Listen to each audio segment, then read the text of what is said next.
আজকে সেই রিক্সা চালককে দেখলাম নমিনেশন ফরম উঠানোর পর শেখ হাসিনার স্টাইলে বক্তব্য দিয়ে সাবেক প্রধানমন্ত্রী বেগম খালেদা জিয়াকে মেনশন করে বলেন, বেগম খালেদা জিয়া এতিমের টাকা মেরে খেয়েও সংসদে গেলে আমি কেন যেতে পারবো না।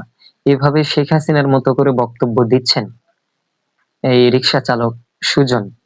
পাশে বসে এনসিপির শীর্ষ নেতারা হাততালি দিচ্ছেন। অথচ তাদের উচিত ছিল এই বক্তব্য করার বা এই মন্তব্য করার সাথে সাথে তাকে থামিয়ে দেওয়া এবং তার বক্তব্য প্রত্যাহার করা, কিন্তু তারা সেটি করেননি। এনসিপির ভাইদের বলি, শেখ হাসিনার পথে হাঁটিয়েন না। চরিত্রহরণ কিংবা মিথ্যা অপবাদের রাজনীতি কখনো ভালো কিছু বয়ে আনবে না।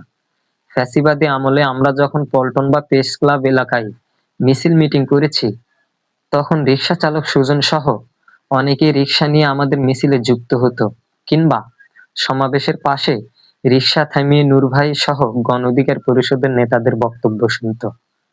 আবার পল্টন এলাকায় কিছু রিক্সা চালককে সংগঠিত করে বিএনপি মাঝের মধ্যেই রিক্সা মিছিল করাতো, যা বিএনপির পেজ থেকে লাইভও হতো।